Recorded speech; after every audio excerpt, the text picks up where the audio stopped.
Economics में sir दो books हैं हमारे कोर्स के अंदर, एक माइक्रो इकोनॉमिक्स और स्टैटिस्टिक्स। लास्ट क्लास में हमने कंप्लीट करा है माइक्रो इकोनॉमिक्स का पहला चैप्टर, आज स्टार्ट कर रहे हैं स्टैटिस्टिक्स का पहला चैप्टर। स्टैटिस्टिक्स देखिए है क्या चीज, ये सब्जेक्ट न्यूमेरिकल सब्जेक्ट है मैक्सिमम। फर्स्ट चैप्टर हालांकि बेसिक है इसलिए थ्योरी है, बाकी इस बुक के अंदर, इस वाली बुक के अंदर न्यूमेरिकल चैप्टर ज्यादा। स्टैटिस्टिक्स का मतलब कैलकुलेशंस करना है सर। जैसे कि हमारी कंट्री के अंदर पॉपुलेशन कितनी है, सर्वे कराया जाएगा, हर घर में जाकर पूछेंगे कि आपके घर में कितने लोग हैं, ऐसे हर मोहल्ले में पूछेंगे, हर एक सिटी में पूछेंगे, सबको टोटल कर देंगे तो कैलकुलेशन आ जाएगी पॉपुलेशन कितनी है। कंट्री के अंदर सर मेल और फीमेल की जो सेक्स रेशियो है वो कम है कि ज्यादा है, ये कैलकुलेशन इसी बेस पर होगा। इंश्योरेंस कंपनियां प्रीमियम डिसाइड करती हैं कि 1 करोड़ रुपए का टर्म इंश्योरेंस इतना प्रीमियम बैठेगा, वो कैसे कैलकुलेट करती हैं कि डेथ रेट कितना है। अब इंश्योरेंस हर चीज का अलग है, जैसे कि एक्सीडेंटल इंश्योरेंस अलग, थेफ्ट इंश्योरेंस अलग, फायर इंश्योरेंस अलग, फ्लाइट इंश्योरेंस, एयर इंश्योरेंस कहते हैं उसको। ये अगर मैं हवाई जहाज से बाहर जा रहा हूँ किसी और कंट्री में और अगर मतलब एक्सीडेंट हो जाता है, कुछ मिस हैपनिंग हो जाती है तो रिकवर हो जाएगा पैसा, सिर्फ एयर का इंश्योरेंस। ऐसा इंश्योरेंस अलग। तो डेथ रेट कैलकुलेट करते हैं, पास्ट का रिकॉर्ड कैलकुलेट करते हैं, सिटी में एवरेज लाइफ क्या है वो कैलकुलेट करते हैं, तब डिसाइड होता है प्रीमियम कितना है। ये सब कुछ स्टैटिस्टिक्स है। कुछ बेसिक टर्म्स आएंगे कि पढ़ने स्टार्ट करते हैं। फर्स्ट पेज पे तो सिर्फ ओवरव्यू दे रखा है, सेकंड पेज पर आ गए हैं। सेकंड पेज लिखा हुआ economics is the study of how people and society choose to employ scarce resources. Scarce word sir economics में पहले भी आया था, मतलब कि लिमिटेड रिसोर्स, कम रिसोर्स। स्केर्स का मतलब जो चीज लिमिटेड है, स्केर्स का मतलब जो चीज लिमिटेड है। एम्प्लॉय मतलब लगाना। That could have alternative uses, अलग अलग यूजेस हैं, मतलब हमारे पास पैसे कम है और लगाने के लिए जगह बहुत सारे हैं। Alternative uses in order to produce various commodities and services that satisfy their wants, मतलब हम जो भी काम करें उससे हमारी सेटिस्फैक्शन जो मिलेगी हमें, and to distribute them for consumption among various person and groups in society. Simple सी बात है सर, मेरे पास पैसे हैं, मैं 1 लाख चीजें बना सकता हूँ, वैरायटी तो बहुत सारी है, लेकिन मैं सब कुछ नहीं बनाऊंगा, पैसे लिमिटेड है मेरे पास, तो मैं कौन सी चीज चूज करूं कि मैक्सिमम लोगों की वांट्स पूरी हो जाए ताकि लोग मेरे कस्टमर बने और मैं कमाऊं।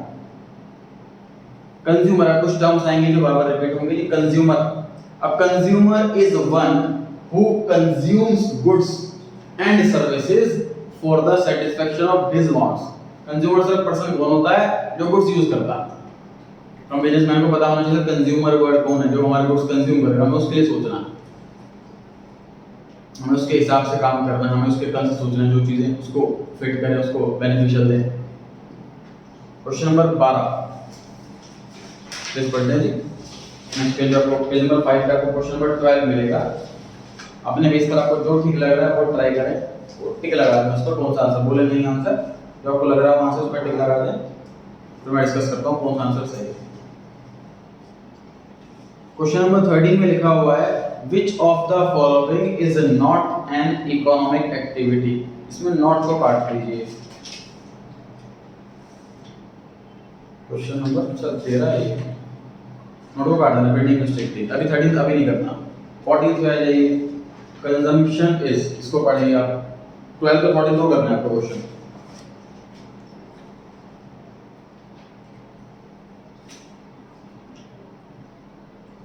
क्वेश्चन नंबर 12 करना है आपको और 14 करना है, 2 क्वेश्चन करना है।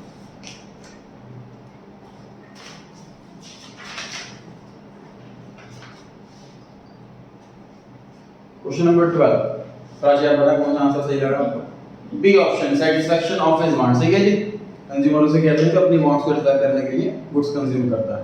14 भारत कौन सा सही लगा आपको। B option, consumption is goods और सर्विस को यूज करना अपनी वांट्स सेटिस्फाई करने के लिए, बिल्कुल सही है, दोनों में बी ऑप्शन आंसर है। अब बता जाए, वापस आते हैं जी। नेक्स्ट वर्ड है प्रोड्यूसर। लिखा हुआ है a producer is one who produces goods and services. A producer is one who produce goods and service for generation of income. पैसे की कमाई के लिए गुड्स या सर्विस बना रहा है वो प्रोड्यूसर है। कंज्यूमर कौन था, जो उसे कंज्यूम कर रहा है, यूज कर रहा है। जनरल वर्ड है, कोई नहीं, कोई डिफिकल्ट, कोई नई टर्म नहीं है, तो बहुत समझने में टाइम लगेगा। सर्विस प्रोवाइडर जो सर्विस दे रहा है, service provider is a person who provides some kind of service to other for a payment, बदले में पैसे मिले इस वजह से वो सर्विस दे रहा। ठीक है, जैसे कोई सीए हो गया, कोई डॉक्टर हो गया, कोई लॉयर हो गया, वो सर्विस दे रहा है ताकि बदले में उसे पेमेंट मिले। क्वेश्चन नंबर 17 ट्राई करेंगे। 17 क्वेश्चन जो आपको सही लगे टिक लगा लें, फिर डिस्कस करते हैं कौन सा आंसर सही जान के आप बताएंगे। B option, service provider is a person who provide services. Spelling ठीक कर लेंगे, प्रोवाइडर लिखा हुआ है बी ऑप्शन में, प्रोवाइड्स, आर की जगह कर लें provides. Question number 17 B option लिखा हुआ प्रोवाइडर सर्विसेज, तो प्रोवाइड्स सर्विसेज ही आएगा, आर की जगह ऐसा आएगा प्रोवाइड्स। वापस आ गए, नेक्स्ट वर्ड है service holder. A service holder is a person who works for some other person and get paid for it in the form of wages और सैलरी। मतलब सर जो एम्प्लॉई है वो भी तो सर्विस दे रहा है अपने बॉस को, लेकिन वो बाकी नॉर्मल सर्विस से अलग है। एक लॉयर जो सर्विस दे रहा है उसकी सर्विस अलग है, तो एम्प्लॉय वाली सर्विस को हमने सर्विस होल्डर बोल दिया और अपना खुद के काम वाले को सर्विस प्रोवाइडर बोल दिया। तो अगर मैं खुद का काम कर रहा हूँ, मैं जॉब नहीं कर रहा किसी के अंडर और सर्विस दे रहा हूँ, तो मैं सर्विस प्रोवाइडर हूँ। अगर मैं जॉब कर रहा हूँ, मैं एम्प्लॉय हूँ, तो मैं सर्विस होल्डर हूँ। ठीक है जी, वहाँ पे अंडरलाइन करके आप सिंपल सी बात वो लिख लीजिए, employ service provider, service holder की जगह अंडरलाइन करके एम्प्लॉय, जो भी एम्प्लॉय है सर्विस होल्डर है, जो भी एम्प्लॉय है service holder. Activity sir, economic activity का मतलब हमने पिछले सीरीज में पढ़ा था। Economic activity those activity which increase the flow of income, जो सर मेरी कमाई बढ़ाएगा वो एक्टिविटी इकोनॉमिक एक्टिविटी है। एग्जांपल, गुड्स प्रोड्यूस करना, कंज्यूम करना, कैपिटल फॉर्मेशन, पैसा बनाना। नॉन इकोनॉमिक एक्टिविटी वो एक्टिविटी है जिससे कोई इनकम का फ्लो नहीं आता इकोनॉमी में, जैसे कि ब्लड डोनेशन का। नोटिस करो आपने वर्ड कंजम्पशन इकोनॉमिक एक्टिविटी के अंदर। सर कंज्यूम कर रहा हूं, मान लीजिए मैं दुकान पर सामान खरीद करके ले आया और वो मैंने कंज्यूम कर लिया। फॉर एग्जांपल एप्पल खरीद के लिया, एप्पल खा लिया, तो मैंने कंज्यूम कर एप्पल, इससे तो मेरी कोई इनकम हुई नहीं। तो ये क्यों लिखा हुआ इकोनॉमिक एक्टिविटी में, बताओ सोचो। इकोनॉमिक एक्टिविटी में कंजम्पशन क्यों लिखा है? हां जी, क्योंकि उसको खरीद के लाया है, तो इसमें मेरी इनकम तो कुछ हुई नहीं, इकोनॉमिक एक्टिविटी कैसे हुई? सब जो जिसे पूरे इसके इकोनॉमी का बढ़ेगा उनको पैसे मिल रहे इकोनॉमी का बढ़ेगी। इसमें आंसर ये है कि सर एप्पल वाले की तो इनकम बनी है ना, कोई भी लेन देन जिसमें किसी भी इनकम हो, इनकम किसी की भी हो, मतलब मैं मॉल में शॉपिंग करके ला रहा हूँ तो ये भी इकोनॉमिक एक्टिविटी, क्योंकि मॉल वाला कमा रहा है। ब्लड डोनेशन में कोई भी नहीं कमा रहा, तो वो नहीं इकोनॉमिक एक्टिविटी। सर बट वो भी पेड हो, ब्लड अगर मैंने पेमेंट के लिए है तो फिर इकोनॉमिक एक्टिविटी है ना, डोनेशन बढ़ नहीं। फाइनेंशियल एक्टिविटी होती है इकोनॉमिक एक्टिविटी। अब फाइनेंशियल में लेकिन इनकम भी हो ना किसी न किसी की, भाई जैसे आपको मैंने 5 लाख रुपए धार दे दी, उसमें मनी आ रहा लेकिन इनकम किसी की हुई नहीं, इकोनॉमिक एक्टिविटी नहीं। ठीक है, किसी की भी इनकम हो तो एक्टिविटी इकोनॉमिक रहेगी, इनकम किसी की भी नहीं है, नहीं non activity. Question number 11,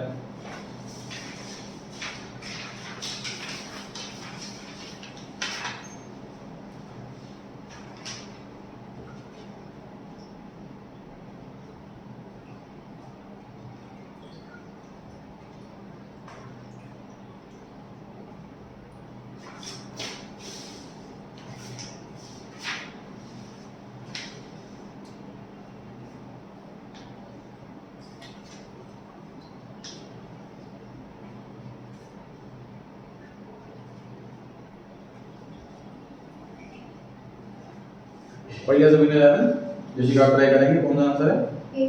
A option.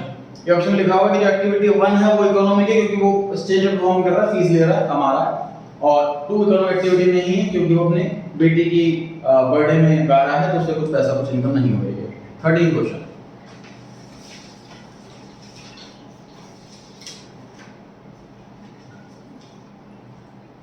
तो जब आपको सही लगे टिक लगा दो। मैंने क्वेश्चन में करेक्शन करवाई थी कि नॉट वर्ड हटाना है, मतलब क्वेश्चन बन गया which of the following is an economic activity, ये करेक्ट क्वेश्चन है। सभी पढ़े, आंसर पे टिक लगा और आज याद ट्राई करें। लास्ट वाला ऑप्शन कि सर्विस डॉक्टर दे रहा है हॉस्पिटल में, तो ये कमाई के लिए दे रहा है, कौन एक्टिविटी है, बाकी कौन एक्टिविटी नहीं। 15 पढ़े सभी।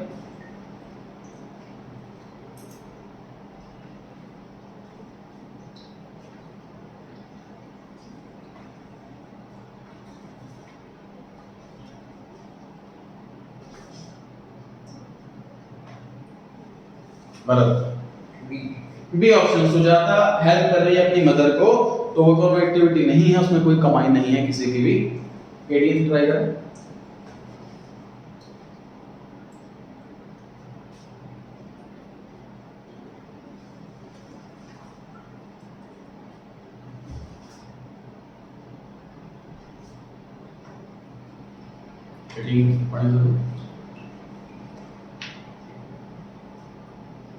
जानकर आप ट्राई करेंगे। A option, saving as much as we can. Sir अगर मैं पैसा जोड़ता रहा हूं अपने पास, सेव करता रहा हूं, उसमें किसी की इनकम नहीं। एडवर्टाइजमेंट से कंट्री की इकोनॉमी कैसे बढ़ रही है, लोगों के खर्च, देखो आज की डेट में प्रेशर है लोगों पर कि सर कमाते हैं लेकिन खर्चा होता सारा का सारा, पैसा इनकम बचती ही नहीं है, लेकिन फिर भी लोग ज्यादा अर्न कर रहे हैं। लोगों के पास पहले कार नहीं होती थी, अब कार है, या पहले टू व्हीलर भी नहीं होता था, टू व्हीलर है, मतलब पहले से स्टैंडर्ड ऑफ लिविंग हाई। उसके पीछे कॉन्सेप्ट ये है कि कमाओ ज्यादा, खर्चो ज्यादा। खर्च करते रहोगे तो इकोनॉमी पूरी ग्रो करेगी, हर बंदा कमाएगा, हर बंदा ग्रो करेगा, इकोनॉमी पूरी बढ़ेगी। तो अगर हम सेविंग कर रहे हैं तो उससे कोई एक्टिविटी कुछ भी नहीं, इससे कमाई नहीं होगी। बी ऑप्शन में प्रोड्यूस कर रहे हैं, कमाई होगी। कंज्यूम कर रहे हैं, सब वाले कमाई, कैपिटल बढ़े तो पैसा बढ़ाना। वापस आ जाते हैं सेकंड पेज पर। नेक्स्ट वर्ड इज स्कैरसिटी, मतलब लिमिटेशन। हमारे पास जो पैसा है, जो रिसोर्सेज हैं वो लिमिटेड हैं। It refers to a situation in which supply of any goods, services और resources is limited in relation to its demand. Demand के कंपैरिजन में हमारे जो रिसोर्सेज हैं वो बड़े लिमिटेड हैं, मतलब हमारी तो डिमांड बहुत ज्यादा है कि मुझे ये भी चाहिए, ये भी चाहिए, ये भी चाहिए, लेकिन उस कंपैरिजन में पैसे बड़े कम। उसे कहते हैं स्कैरसिटी सिचुएशन, जहां पैसे कम होना, रिसोर्सेज कम होना। क्वेश्चन नंबर 9,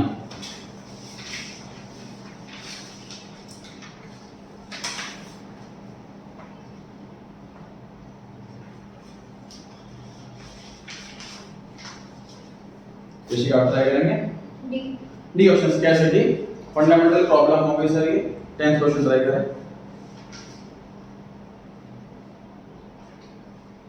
10th क्वेश्चन पढ़े सभी, 9th के बाद।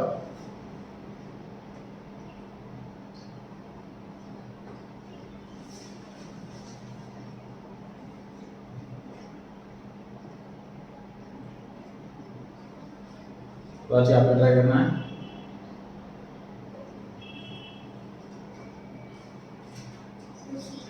सी option, choose abundance over scarcity, मतलब कि हमारे पास ऑल्टरनेटिव्स में बहुत सारे चॉइसेस हैं, उसको चूज करना है स्कैरसिटी के ऊपर। ये है इकोनॉमिक्स की स्टडी। वापस आगे सेकंड पेज पर। Statistics may be defined in main two senses, singular sense और प्लूरल सेंस। सिंगुलर मतलब हम सिर्फ एक ही चीज की हम कैलकुलेशन कर रहे हैं, सपोज एक ही कंपनी कैलकुलेशन कर रहे हैं तो सिंगुलर हो गया, कंट्री एज द होल कर रहे हैं तो प्लूरल हो गया। In a singular sense statistics may be defined as collection, organization, presentation, analysis and interpretation। ये सर 5 वर्ड हुए, 5 वर्ड की रेलेवेंस है। समझ लीजिए कि हमें ये, समझ लो प्रधानमंत्री ने डिपार्टमेंट को ये दिया, गवर्नमेंट डिपार्टमेंट को, कि भैया आप आज के डेट में इंडिया की पॉपुलेशन कितनी है पता लगा कर बताओ। तो उन्होंने अपने अपने बंदे भेज दिए अलग अलग एरिया के अंदर काउंट करने के लिए, और बंदा काउंट करके आया, सर इस वाले एरिया में 5000 लोग हैं, तो इस वाले एरिया में 15,000 लोग हैं। तो डेटा कलेक्ट करना पहला काम हो गया, कलेक्ट करना, पहला वर्ड लिखा हुआ कलेक्शन। ठीक बात है, ठीक। अब उसमें क्या करेंगे, ऑर्गेनाइज का मतलब क्या हुआ कि दिल्ली में भी 50 एरिया हैं, उनका एक साथ करके फिर दिल्ली का टोटल कर लिया हमने, मतलब ऑर्गेनाइज करके लिखना उसको, क्योंकि हमको ना पीएफ को लिखने का सर ये पूरा पेज पॉपुलेशन कितनी है, इस वाले एरिया में इतने, इस वाले एरिया में इतनी, कोई इंफॉर्मेशन पता नहीं लग पाएगी हमारे, बस उसको ऑर्गेनाइज्ड वे में लिखना।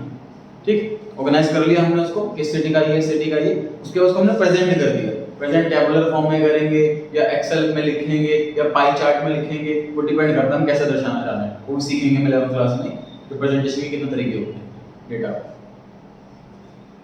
उसके बाद एनालाइज करना मतलब उसको डिटेल में स्टडी करना। एनालाइज वर्ड अकाउंट में भी आया था, मतलब डिटेल में स्टडी करना। इंटरप्रिटेशन का मतलब उससे मीनिंगफुल इंफॉर्मेशन निकालना।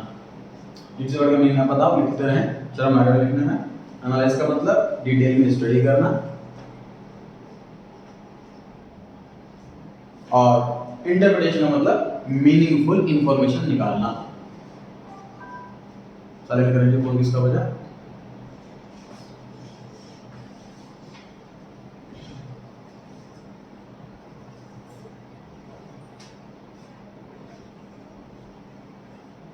क्वेश्चन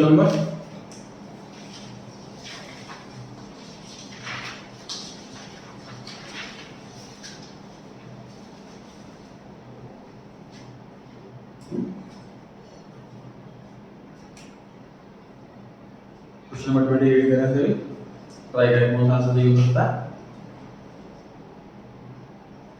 भरत आप ट्राई करेंगे ए ऑप्शन। सर सीक्वेंस सही दे रखा, क्वेश्चन में पूछा था सीक्वेंस कौन सा सही है बताना। पहले कलेक्ट करेंगे, फिर उसको ऑर्गेनाइज करके लिखेंगे, फिर प्रेजेंट करेंगे, फिर उसको स्टडी करेंगे, फिर मीनिंगफुल इंफॉर्मेशन निकालेंगे। ए ऑप्शन बिल्कुल सही सीक्वेंस है, बाकी भी सीक्वेंस गलत है। थर्ड पेज पर आ गए हम। Statistics in singular sense, statistics in plural sense. In plural sense, statistics means aggregate of the numerical facts. जो आपने डेटा कलेक्ट करा उसको इकट्ठा कर दो, जोड़ दो, aggregate मतलब ऐड कर दो, जोड़ दो, which can be placed in relation to one another and which may be affected by multiplicity of causes. मतलब कि बहुत सारे causes हो सकते हैं हर चीज के, तो सारे cause मल्टीप्लाई हो जाएंगे, इस वजह से ये डाउन हो गया, इस वजह से ये डाउन हो गया। फंक्शंस ऑफ स्टैटिस्टिक्स, स्टैटिस्टिक्स का काम क्या क्या है पूरी बुक मतलब क्या क्या सीखने वाले हैं।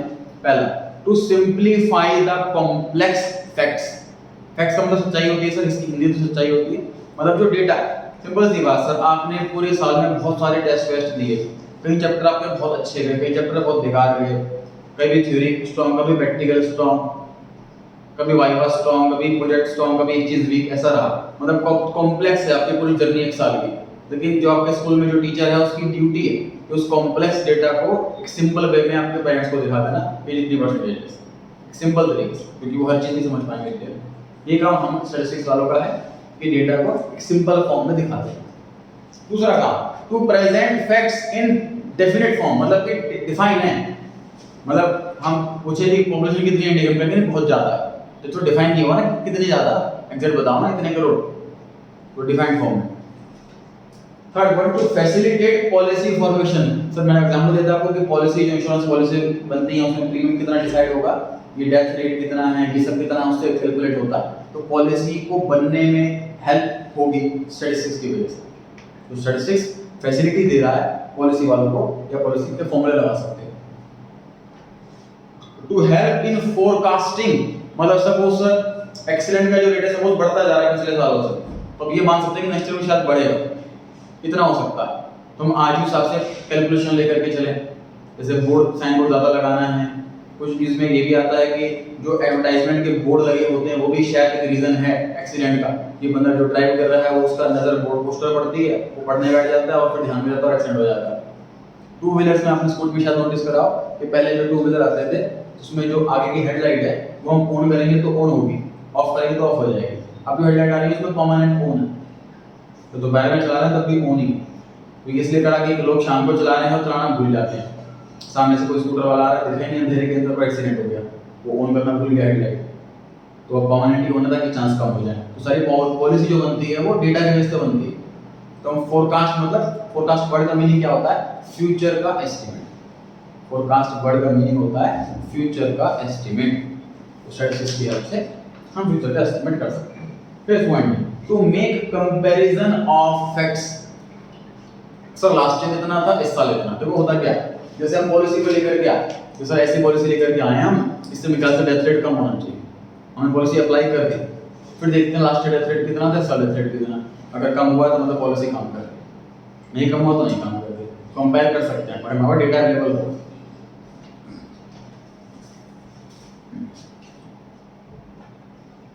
To enlarge individual knowledge and experience, एक एक पर्सन की नॉलेज को बढ़ाना, एक्सपीरियंस को बढ़ाना। सर जब नॉलेज होगी, अवेयरनेस होगी, यूपी में क्या सिस्टम करा कि सर 2 से ज़्यादा बच्चे होंगे अगर तो आपको सब्सिडी कम मिलेगी गवर्नमेंट की, गवर्नमेंट जॉब मिलने में दिक्कत आ जाएगी। ये सब कॉन्सेप्ट उन्होंने शुरू कर दिए, स्टार्ट कर दिए। तो ये हमारे हेल्प करेगा, मतलब हम लोग की नॉलेज बढ़ाएगा, अवेयरनेस बढ़ेगी कि भाई ये पॉपुलेशन ज़्यादा है या ये प्रॉब्लम ज़्यादा है। ये थे काम स्टैटिस्टिक्स के। अब आ रही है जी importance of statistics in economics. Economics में स्टैटिस्टिक्स के क्या फायदे हैं, क्या इंपॉर्टेंस है। Every branch of economics takes support from statistics in order to prove various economics theories in it. क्या मतलब है कि सर हमारे हिसाब से नेक्स्ट ईयर में कोविड की डेथ कम होगी, ये हमने इकोनॉमिक्स ने बताया। तो इकोनॉमिक्स बिना स्टैटिस्टिक्स की हेल्प से नहीं बोल सकती। फॉर एग्जांपल आपका टीचर कह रहा है कि ये बच्चा पढ़ने में अच्छा नहीं, तो एक स्टैटिस्टिक्स के बेस पर कह रहा है, आपके टेस्ट के बेस पर कह रहा है, मार्क्स के बेस पर कह रहा है। तो इकोनॉमिक्स जो है वो स्टैटिस्टिक्स की ही हेल्प लेती है, कोई भी अपना बेस बात बताने के लिए, बेस समझाने के लिए, प्रूव करने के लिए। Point number 2, helps in understanding and solving various economic problem. तो प्रॉब्लम सॉल्व करने के लिए अभी आपको जैसे सुना ही होगा आपने कि जैसे बेटी कोई प्रेग्नेंट होती है लेडी और उसका पता करवाते हैं कि भाई अंदर बेटा है कि बेटी है, और अगर लड़की होती है तो मतलब डेथ करवा देते हैं। ये सुना है हमने सबने, है ना। इसका कॉन्सेप्ट भी पता है इंडिया में कहाँ से आया था। इंडिया में पॉपुलेशन बहुत ज़्यादा लेवल से बढ़ रही थी, बहुत तेज़ी से बढ़ रही थी। तो गवर्नमेंट ने बहुत सोचा कि पॉपुलेशन क्यों बढ़ रही है, कैसे क्या सोल्यूशन करें। तो एग्जीक्यूटिव मतलब गए गवर्नमेंट के ही लोगों के पास कि आप इतने बच्चे क्यों करते हो, इतने ज़्यादा बच्चे क्यों होते हैं। तो उन्होंने क्या कहा, उन्होंने रिप्लाई ये दिया कि भाई हमें बेटा चाहिए। सपोज बेटा नहीं हो रहा, मतलब पहली बेटी हुई, फिर दोबारा बेटी, फिर के बाद जब तक बेटे में तो वेट करते रहेंगे, मतलब तो उन्होंने ये आंसर अप्लाई करा।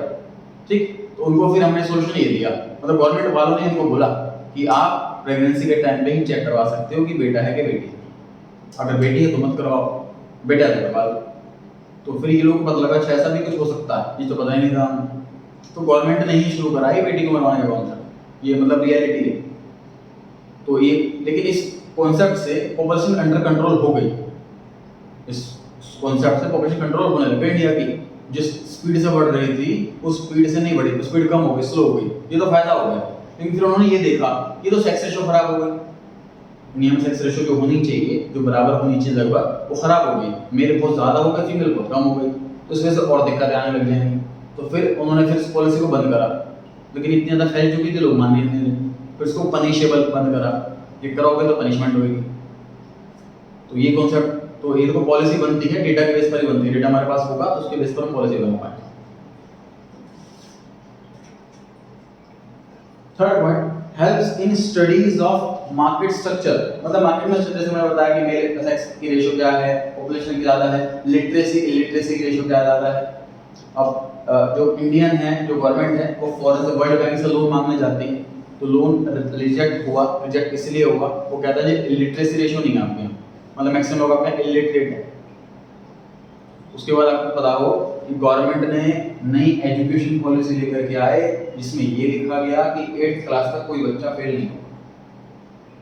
एट प्रेजेंट यही रूल है कि 8th क्लास तक स्कूल वाले किसी बच्चे को फेल नहीं करेंगे, ताकि 8th क्लास जो बच्चा 8th क्लास पास है वो मान जाता है कि वो लिटरेट है, पढ़ा लिखा, उसको अपना नाम लिखना है, कुछ क्वेश्चन वगैरह आती है, उसको लिटरेट कहा जाता है। तो लिटरेसी रेशियो बढ़ गई ये पॉलिसी लाने के बाद, तो गवर्नमेंट को लोन मिल पाया वर्ल्ड में, इस वजह से लेकर के आते policy. Helps in establishing mathematical relation. Example दिया था जी मैंने, ये सर प्रॉफिट का मैथमेटिकल रिलेशन एग्जांपल क्या दिया था मैंने,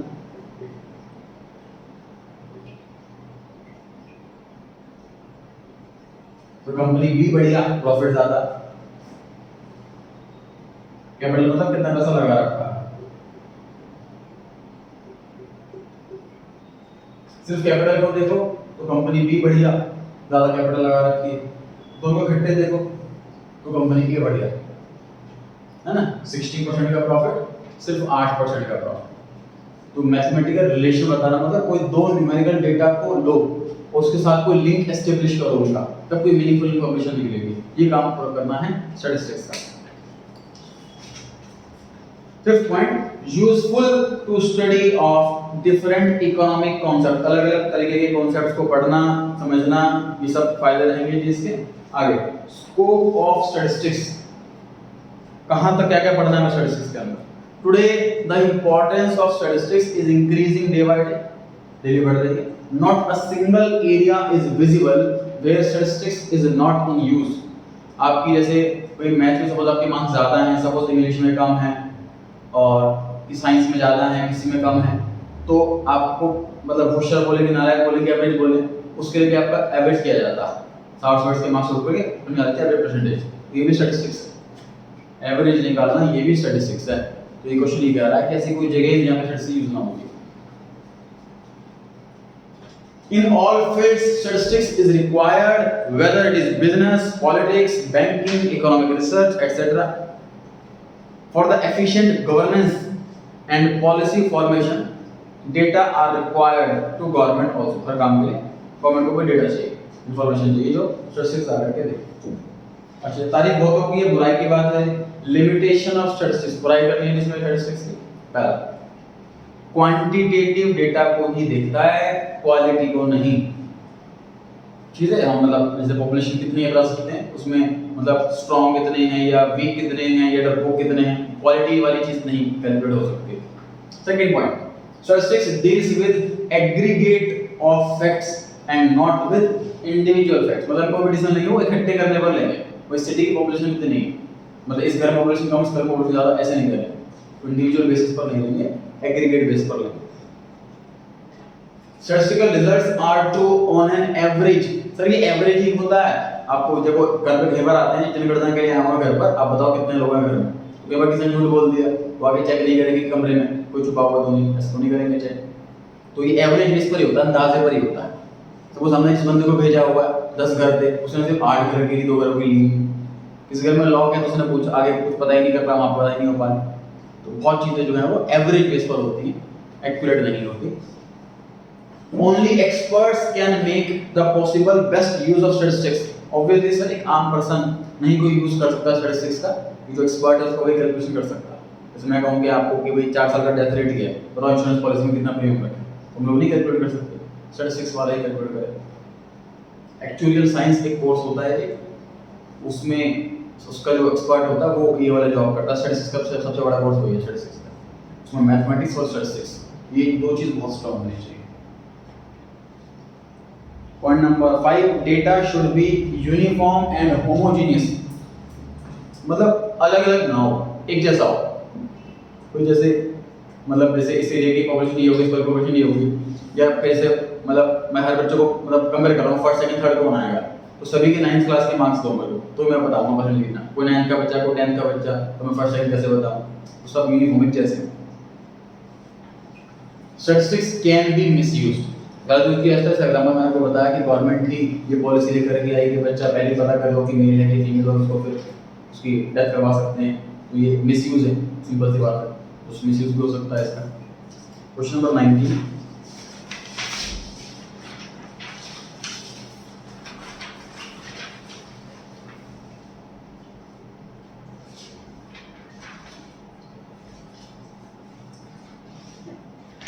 ध्यान में आपने ट्राई करना है,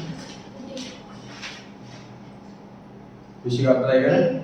ए ऑप्शन ठीक है मेरे लिए आपको क्वांटिटेटिव डेटा से डील करता है, ये पढ़ा था हमने पहला पॉइंट है ना। तो क्वांटिटेटिव डेटा है उससे डील करता है स्टैटिस्टिक्स। ये लिमिटेशन है, कमी है इसके, लेकिन ये है तो सही इसी के बारे में। 16th क्वेश्चन,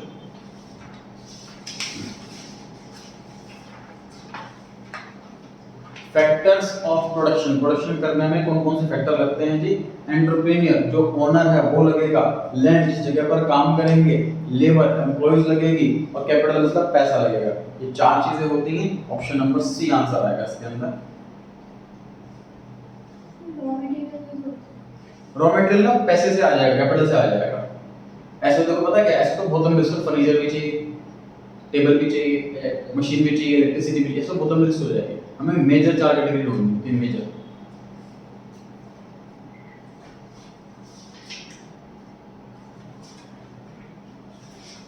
ऑप्शन ए गलत क्यों है 16 में, क्योंकि इसमें मैनेजर लिखा हुआ है, तो मैनेजर के बिना भी काम हो सकता है, ओनर खुद काम कर ले। बी ऑप्शन गलत क्यों, क्योंकि इसके अंदर एंटरप्रेन्योर में लिखा हुआ, कैपिटल में लिखी हुई मेन जरूरी वो चीजें हैं। ऑप्शन नंबर डी में ओनर में लिखा हुआ, ओनर मनी रॉ मटेरियल जरूर नहीं, रॉ मटेरियल हो कि भाई होता मेरा ट्रेडिंग का काम है, मैं होलसेलर हूं, मुझे नहीं चाहिए रॉ मटेरियल, तो वो भी जरूरी नहीं है। क्वेश्चन चेक करो एक बार, सारे हो गए एमसीक्यू।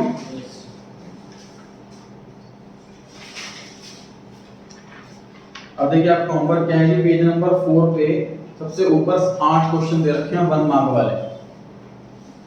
घर से आपको क्वेश्चन पढ़ा, आंसर ढूंढा और लिख करके लाया। Last page number 6।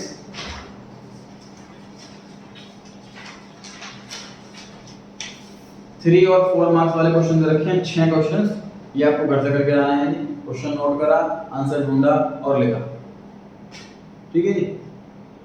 लर्न भी कर लो। हाँ जी, लर्न भी करना है। इसका टेस्ट नेक्स्ट क्लास में रख लें, बताएं। मंडे फ्राइडे का करें फिर।